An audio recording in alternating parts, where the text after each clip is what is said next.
বিভুরঞ্জন সরকার, যিনি পৃথিবী থেকে শেষ বিদায় নেয়ার আগে আমাদেরকে জানিয়ে গেলেন সাংবাদিকতা পেশা হিসেবে কতটা নিষ্ঠুর, কতটা কঠিন। দর্শক, আজকে আমরা আছি জগন্নাথ বিশ্ববিদ্যালয়ে।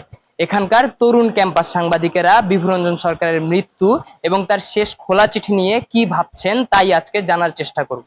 আমি সাফা খাতুন, খবর সংযোগ পত্রিকাতে প্রতিনিধি হিসেবে কাজ করছি। গণমাধ্যম হচ্ছে রাষ্ট্রের চতুর্থ স্তম্ভ হিসেবে কাজ করে, সেখানে সাংবাদিক হচ্ছে সেই গণমাধ্যমের প্রাণ হিসেবে কাজ করছে।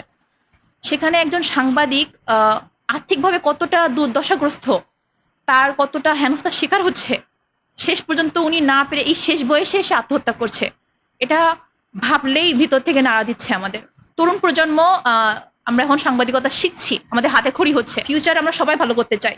তো সাংবাদিকতাকে আমরা পেশা হিসেবে নিব কিনা, এটা আমাদের ভাবতে হচ্ছে যে এত নিষ্ঠুর, এত ভয়ানক একটা পেশা আমরা আসলেও ক্যারি করতে পারবো কিনা, আমাদের ফিউচার কি হবে। উনার মৃত্যু আসলে আমাদের দেখাচ্ছে যে বর্তমানে বাংলাদেশে ভঙ্গুর সাংবাদিকতার পরিস্থিতি, এই পরিস্থিতি কতটা নাজুক হলে একজন এত সম্পাদকীয় পদে থাকা সত্ত্বেও উনার আত্মহত্যার দিকে উনি ধাবিত হয়েছেন। আমরা নিজেরাই সাংবাদিকতা বিভাগে পড়ে যদি সাংবাদিকতায় আসা নিয়ে টেনশন করি যে এখানে আমি সংসার চালাতে পারবো কিনা, আমার পরিবারকে সাপোর্ট দিতে পারবো কিনা, আসলে আমাদের তরুণ প্রজন্মদের নিরুৎসাহিত করে। আমি রাকিব মাদবন, কাজ করছি দ্য ডেইলি স্টারে জগন্নাথ বিশ্ববিদ্যালয়ের প্রতিনিধি হিসেবে। বিভুরঞ্জন দায়ের মৃত্যুতে আমরা খুবই মর্মাহত। তার মৃত্যুর আগে তিনি যে খোলা চিঠি আমাদের মাঝে দিয়ে গেছেন, সেটা প্রত্যেকটা সাংবাদিকের কথাগুলো তিনি লিখে গিয়েছেন।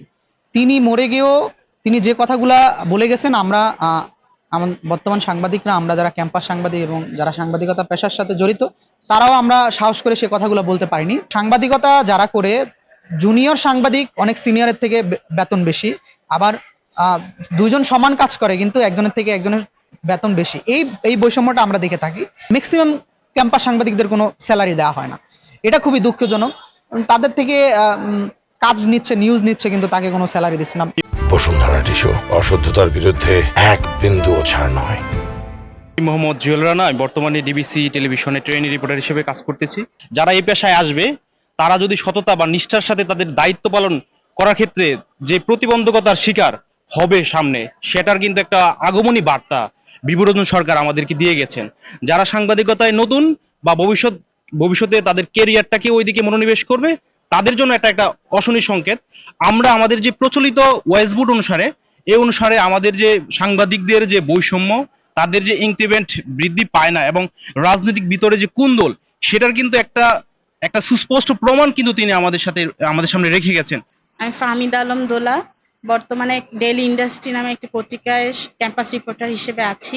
আমরা তরুণ সাংবাদিক হিসেবে ভাবতে বাধ্য হচ্ছি যে আদৌ আমরা এই পেশায় আসবো কিনা, কারণ অর্থনৈতিকভাবে সাংবাদিকরা খুবই বিপর্যস্ত অবস্থায় আছে। অনেক সময় দেখা যাচ্ছে তারা ইল পেইটেড হচ্ছে, ভালো বেতন পাচ্ছে না, অথচ তার পাশাপাশি তাদের কাজের মর্যাদাও সঠিকভাবে পাচ্ছে না, যা আসলে তার মৃত্যুটা হয়তো শারীরিক মৃত্যু, কিন্তু দেখা যাচ্ছে অনেক সাংবাদিকেরই এটা মানসিক মৃত্যুটা প্রতিনিয়তই হচ্ছে। আমি জান্নাতুন নাইম, দৈনিক বাংলাদেশের খবরে জগন্নাথ বিশ্ববিদ্যালয়ের প্রতিনিধি হিসেবে কাজ করছি। সাংবাদিক হচ্ছে কলম যোদ্ধা। তো অনেক সময় সত্য প্রকাশ করতে গিয়ে অনেক সাংবাদিকের নিজের সহ পারিবারিক এবং তার কাছের মানুষজনদের প্রাণ নাশেরও হুমকি থাকে।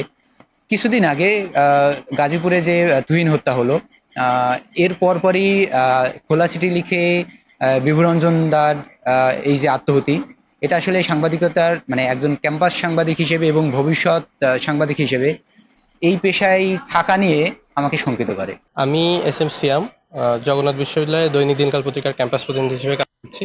তিনি রাজনৈতিক কিছু চাপের কথা বলেছেন, যে সাংবাদিকতার ক্ষেত্রে রাজনৈতিক চাপ একটা বড় প্রভাব ফেলে।